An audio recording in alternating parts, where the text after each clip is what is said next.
You are listening to the Scars and Guitars podcast series that syndicates for the A-List Online. My name is Andrew Mackay-Smith. Welcome to the show. The interview subject coming up for you is Gilby Clarke. If you don't know, and I assume you all do, but just in case you don't, he was in Guns N' Roses. He appeared on the Spaghetti Incident, and there's a few live albums out there that display and showcase his impeccable guitar performance.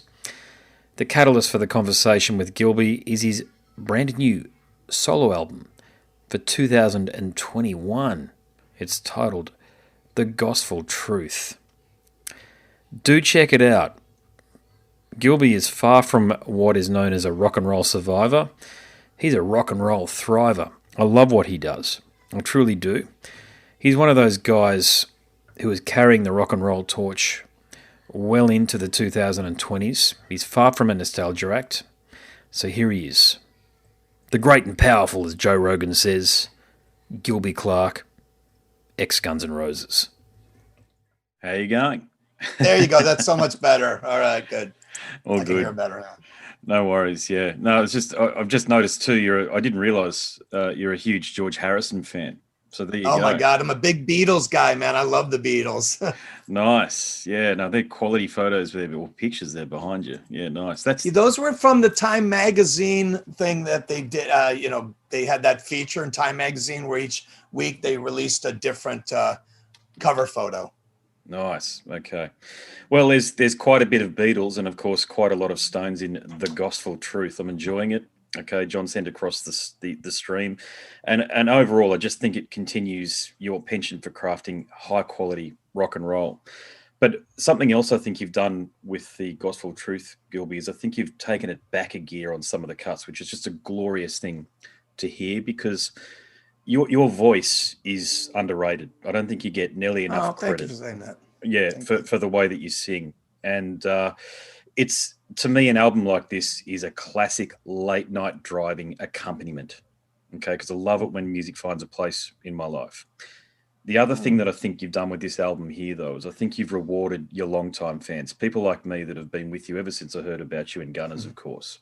But that musical journey that you've taken people on through Guns, MC5, Heart, Rockstar Supernova, you played here in Brisbane, and of course your solo material. So do those statements resonate?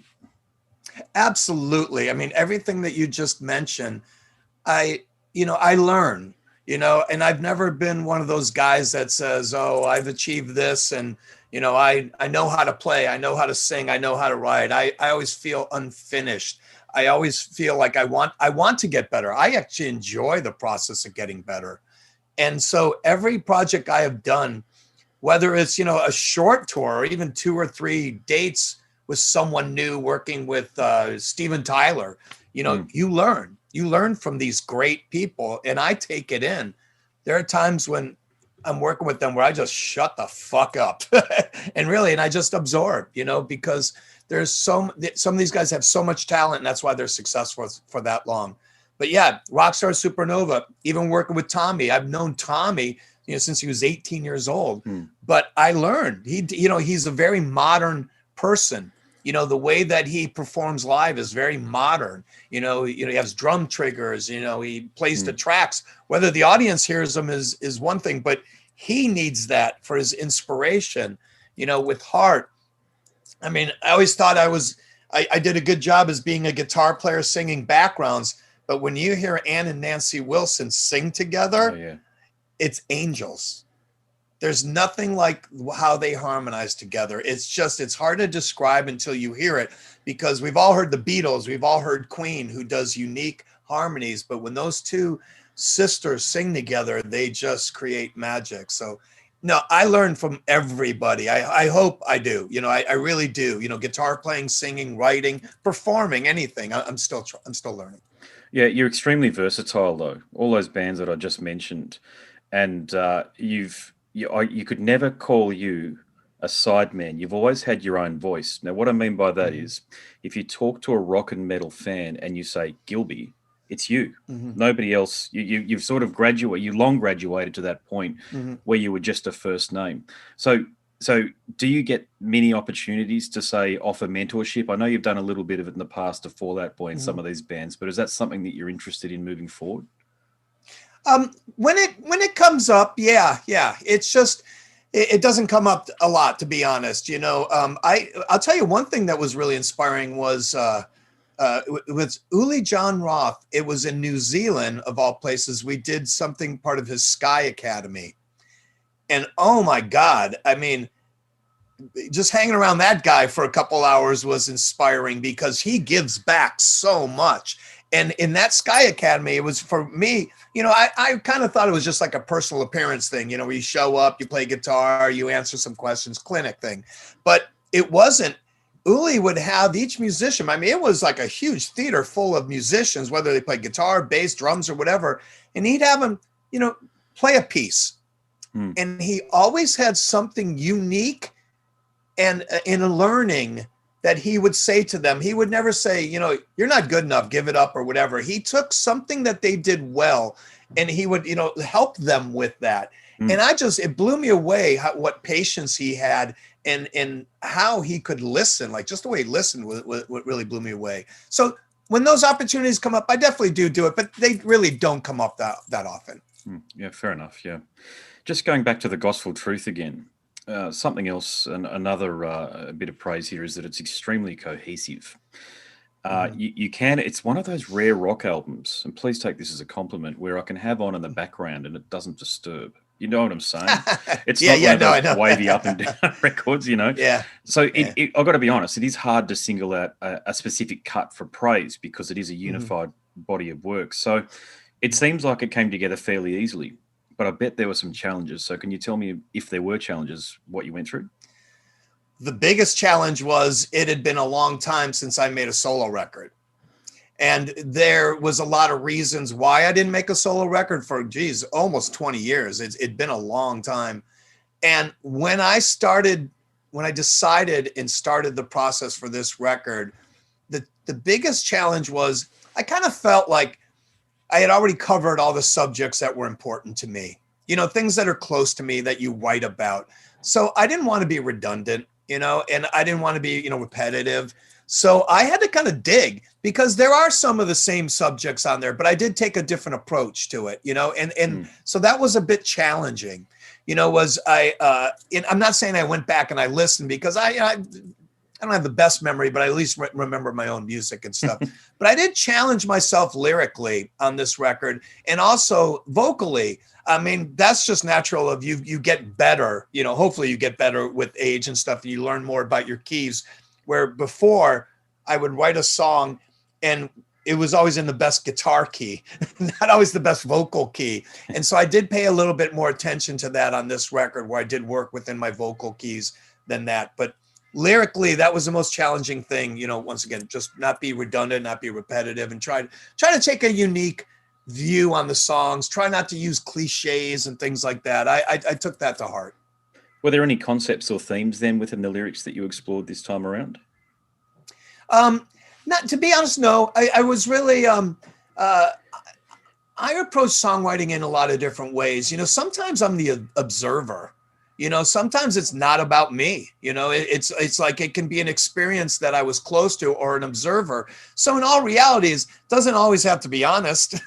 It's my honesty. It was honest to me, but I could be wrong, So I definitely, like I said, took that a little bit more of that voyeuristic approach to it this time, I think. Okay, cool. Yeah.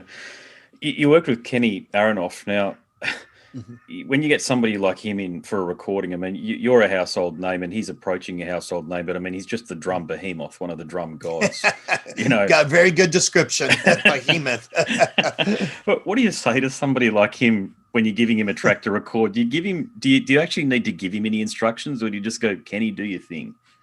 Well, yes and no. So what I do a lot of times, I mean, I'm not really a demo guy, but sometimes I do have a demo of the song. Like that song, for the most part, was already worked up with the drum beat, with a live drum beat that my drummer did, So sometimes a guy like Kenny will hear it and go, I hear it like this. but that song that he played on just one song, Rock and Roll is Getting Louder, he really did what the track was already, but he did the Kenny Aronoff version of it, which, like you said, he's a behemoth. He's like, if you work in Pro Tools, he's perfect. Yeah. He's behind the beat. He hits solid. He hits with feel. But if something like, for instance, what you just said was more applied to Stephen Perkins, where I usually what I'll do is I have an idea. I have my guitar idea. I'll have an idea. Like, I want the song to be bouncy. I want it to be like this. So I'll tell them what my idea is.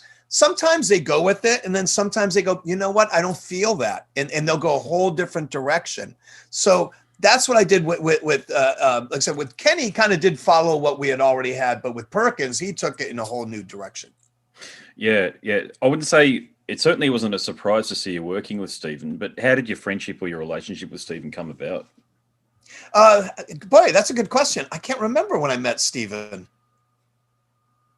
I don't remember when I met Stephen. I mean, Stephen's an LA boy. I mean, even though I've lived in LA, I'm not really an LA boy, but I've known Stephen for a long time. I mean, I saw some of their first Jane's Addiction gigs. And oddly enough, I really wasn't a big fan of Jane's Addiction when they first came out. I was a little confused. It's like the guitar player sounded metal, but the singer, sounded like Jim Morrison to me. I was like, I was having a hard time comprehending what they were doing.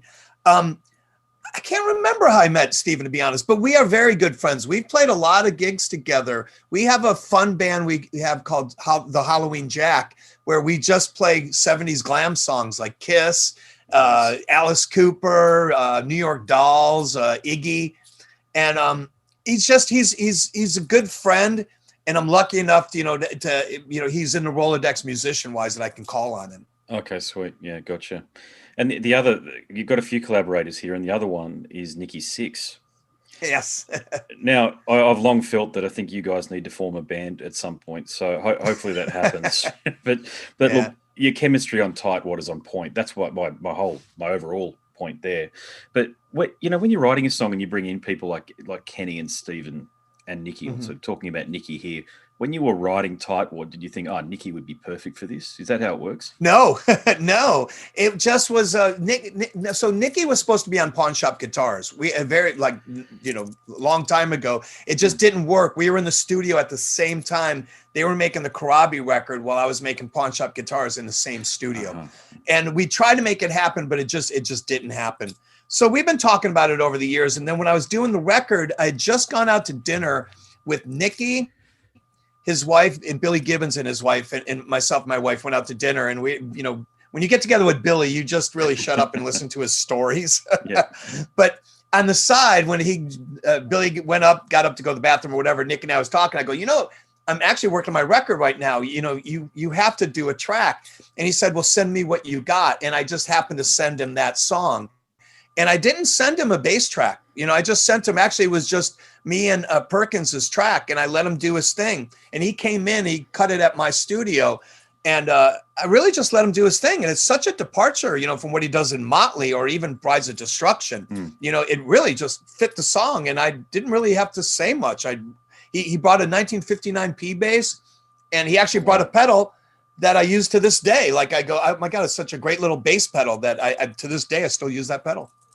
Yeah, his bass line on it reminds me of the stuff he did on Too Fast for Love. That don't. Got you, right? Yeah, you're right. I didn't even think about that. Interesting. Yeah, just locking it down for you to get, and I think that's why the album works. When I talk about that cohesive factor, even though you've got these, and you are too, mate, gun musicians. Nobody's overplaying their hand, which can happen on these sorts of albums when you collaborate. That's true. Yeah. You know how it is, when you start putting out your press releases, you need every angle you can to get some attention and stuff. Yeah. And I'm also realistic. It's a solo record. I get it. There's a category for every band that's their solo records. But I'm just, like I said, all I can do is do what I do. Look, I'm honest about it. I try to do it with authenticity, and when I have these guys, they actually add something to the track. I'm not using them for their name. I'm using them for their ability. It's like I needed them on that track. It's like I almost wish I didn't have, but it helps them too to be attached to. I want to go back in time a bit, if that's okay. Of course. I didn't realize until I was doing some research for our conversation, but you were in the video for Give In To Me. So, Yeah. yeah, I mean, you're definitely there, but I think it's just one of those things where they focus so much on Slash. And I Yeah. understand it's MTV, it's the 90s, it's just the way that they did things back then. But did you record on that song as well? No, I didn't. No, they Michael had called. We were on tour with Guns in Europe, and Michael was in Europe, and he said we're going to do the video for it. So he called Slash. He goes, put a band together.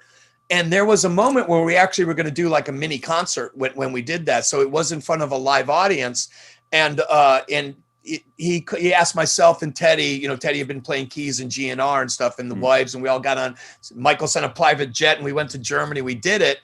And what I remember is we're standing on stage, and it was Muzz from Living Color and Tony Thompson on drums. And we actually had our amps plugged up, and we were like jamming a little bit and stuff. We actually weren't even playing that song. We were just jamming a little bit. And there was an audience, a real live audience.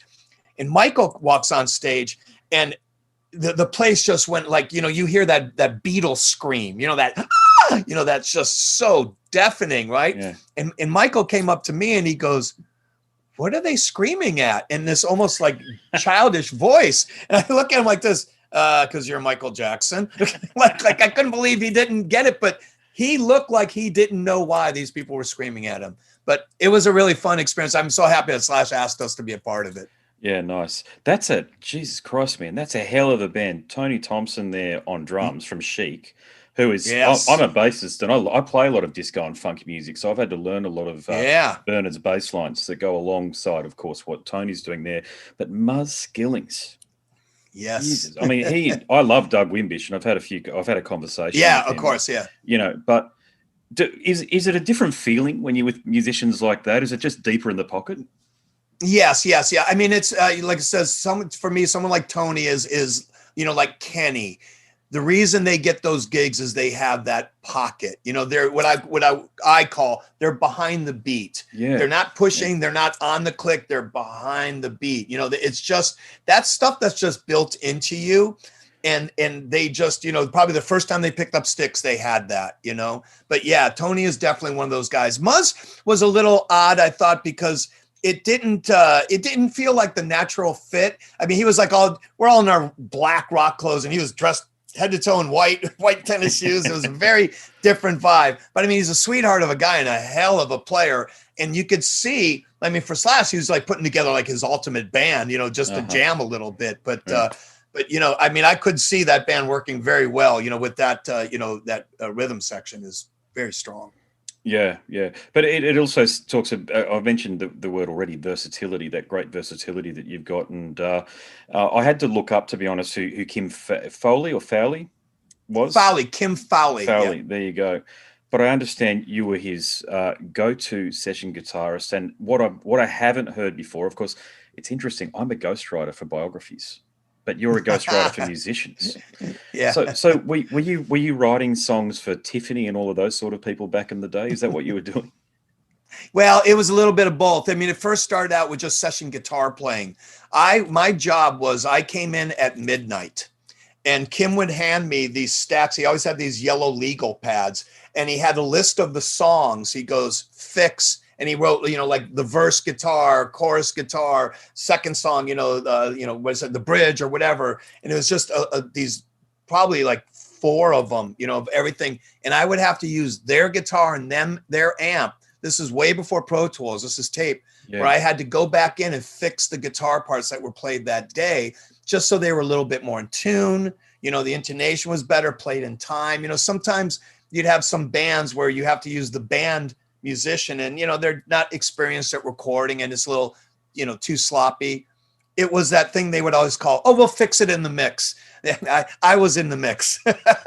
So that was my first job with Kim, was just ghost playing. And a lot of times I would play bass too, which, you know, we weren't making a lot of money. So since I had already learned the song on guitar, he would go fix the bass. So I'd just pick up the bass and do bass too. But the writing process with Kim is kind of a long story, but Kim would always call it, I'm taking you to rock and roll school. And Kim always wanted to burst that bubble to us young musicians that had the dreams of being rock stars, of writing our hit songs and being in a band and stuff. And he wanted to always show us that, look, it's a business. He goes, I don't know how to play any instrument, Kim would say. I don't play piano. I don't play guitar. And look at all the gold records on my wall, that all the songs I've written. And it was true. He had a way of writing songs. So I used to come in and help him write songs. And all he would do was he would put a record on and he'd go, lift that verse. So I would listen to it. I'd lift it and I'd put it on a tape recorder. He goes, he'd pull out another record, listen, I lift it. Then he'd go, okay, now play those 4 parts in the same key and do it 4 times. You press a recorder, and I would do that. And he goes, here's $100. That's one song. And that's how he wrote all his songs. And not just me. There are a lot of other guitar players and keyboard players he used during those years. I imagine you've been tapped on the shoulder, and I know Steve Lukather had talked about this, to record on some pretty seriously big albums that lists the guitarist in the credit that didn't actually play on the album. It's you. So without throwing anybody under the bus, you've done that, haven't you? I'm not going to do it. I can't do it because I know some of the people. Yeah, you know what I mean. But to be honest, a lot of times you don't know who you're recording for. You know, like I said, I would come in with a list, and to tell you the truth, sometimes I do it not even hearing the vocal. You know, like, you know, I'm just concentrating on the, you know, I do it so fast. I mean, I had from like midnight to like 6 a.m. to cut a lot of tracks. So a lot of times I wasn't even listening to vocal. I was just listening to the guitar part to make sure I knew what I was playing. And then you have to, you know, make sure you're trying to play it the way they played it. So, but I have found out over the years a couple of them, and I can't do it. I really can't do it. I'd be a shitbag if I called them out. No, it's all good. I can just imagine you. I'm not picking on the band, by the way, but Green Day. I can just imagine you playing on a Green Day album. It's just one of those visions that I had of people like yourself and Steve getting the call, like you talk about at midnight. You know, the album's got to be done back in the day when there were deadlines and media appearances. Like I said, it wasn't just me. It wasn't just Steve. There were a lot of guys out there that were doing this stuff. It just meant what producer you were working with, you know, of who, you know, you had the call with. Are you still a Les Paul guy? Absolutely. I'm a Les Paul guy. It's odd. People ask me things like, how do you play in Guns N' Roses, Heart, Nancy Sinatra, and the MC5? I go, I played the same Les Paul and the same Marshall Head in every band, you know. It's I'm a Les Paul guy. I just got one brand new 2021 and it's fantastic. I love it. Oh, is that the one with the auto tune on the top, the self tuner? No, I don't have any of those. Yeah, I don't. It's a new one. You know, Gibson got bought out a few years back under new management, and the guys are doing a fantastic job. They're doing a great job with getting back in touch with some of their core artists and stuff like that. So I've been lucky. I've done a couple of their videos for them over the last year or two. So they've been doing a fantastic job. It was touch and go for Gibson there a few years ago, wasn't it? Yeah, and absolutely. It was a different company. Did they call you in as a brand ambassador just to give them? No, never. I'm not. I mean, you know, let's be realistic. You know, I'm not Slash or Zach or, you know, that's who they want on those things. But I mean, it would be nice. But no, I never got that point. Wow. Yeah, it's fun. Isn't it interesting talking to someone like yourself and the perception that I have, having watched you in those videos, the Gunners videos back in the day, and thinking that you're this almighty rock star, and then hearing the humility there. when we got to be realistic, and you got to have some drive too. You know. I get you. Yeah.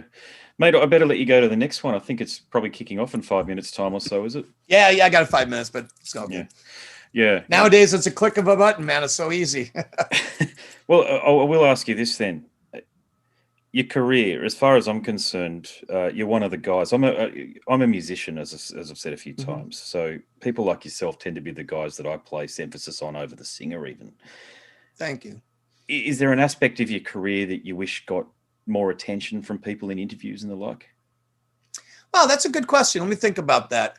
I mean, I think if I ever had to like correct a misconception is, you know, like when I got the Guns gig, which is probably, you know, definitely like, you know, one of the biggest steps I had in my career, you know, people perceive me as a rhythm guitar player, you know, because I played rhythm in Guns, but that's the first time I actually really worked with another guitar player was with Guns, you know. And look, I'll be the first to say I'm no Slash, you know, but I, you know, I was never just a rhythm guitar player. You know, it's something that happened from that, which I don't mind. I enjoy it. Rhythm is, you know, 95% of the song, but I think it is a big misconception, you know, that the guys that are the rhythm guitar player in a band, that's all they do.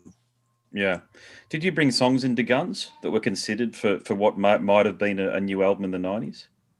I'm sorry, say it again one more time. Did you bring songs into Guns for Oh like yeah, write songs and... my first record, Pawn Shop Guitars, I brought all those songs to Guns. You know, Oh, wow. when we were talking about a record, you know, just like Slash brought in the whole Snake Pit record as songs for Guns. It just, you know, I mean, we'll never really know what Axl really thinks, but you know, just it wasn't the direction he wanted to go in. And now you hear Chinese Democracy, you can understand why it wasn't that and it was this. Yeah, yeah, missed opportunity, so to say the least. There, it's. I mean, you know what fans' opinions are, mate. You know, ultimately, you are one of the core 6 or 7, and well, thank you. Fans would truly love to see yourself, and from a fan, I'm speaking strictly from a fan's perspective, to see yourself, Stephen, and Izzy on stage again. And I've spoken to Frank, and Frank's a lovely guy, right? So it's not. Yeah, of course, they're wonderful guys. I agree, completely agree. You know, but that's what we want. And I noticed Guns are actually touring here at the end of the year.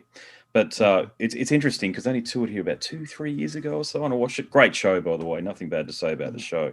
But you just hope that the people at the head of the table, if you know what I'm saying, you know who, and management recognise that fans like myself, the dyed-in-the-wool fans, the fans that grew up with you, that'll never stop listening to you, especially, you know, and followed your career, you give us that reward. You know, that's what I think people want to hear and see, you know. Yeah, and I don't disagree with you. I mean, once again, when I joined the band, I was a fan too. That Appetite record was amazing. It was an amazing record. Like I said, I'd love to see Stephen and Izzy play with the guys while they're still alive and still healthy. I would love to see that, you know, I really would. I've spoken to Stephen, and I reckon, with the greatest of respect to him, I reckon he would, if he could do a tour, he would die happy the next day. I agree. Yeah. Like I said, while they're all alive, I mean, look at all these wonderful bands, AC/DC, you know, and Van Halen, that we don't get the guys anymore. You know, it's while it's possible, it should never be about money. I would hope that everybody made enough money in their days. You know, I don't know what it is, but it shouldn't be. Well, I'll leave it there, but I'm going to issue one final compliment. I've only done this 5 or 6 times in 600 interviews, but you are a legend. You are, you know, one of those people that we look up to as musicians, and who's, as I say, whose music is the soundtrack to our lives. And I just want you to know that, man, that it is important what you've been doing and what you continue to do, because, you know, we as rock fans, we rely on the music to help us get through the day. Mm-hmm. Well, thank you for saying that, because, you know, all artists need a little help, you know, and there were a lot of years there where I did have that opinion of, what do I need to make a record for? You know, the industry has changed, the labels, you know, but the reality was, you know, as an artist, it's your job. You need to be creative, you know, good, bad, or whatever. You got to get something out there, and you need to, you know, once those juices start of recording and writing, you're a better person for doing it. Yeah. Well, mate, I hope to catch up with you when this bloody COVID bullshit's all over, when you come down here again. So fingers crossed that happens. And congratulations on your career on this excellent album, The Gospel Truth, man. Long may you live and rock. Thanks, my brother. And you too. Keep going, man. We need all the good music we can get. Absolutely, mate. No worries. Take care. Great to chat to you. Thanks, brother. You have been listening to the Scars and Guitars podcast. My name's Andrew Mackay-Smith. That interview subject was the one and only, one of the greatest and most understated rock stars of our time, Mr. Gilby Clarke. Thank you so much for tuning in.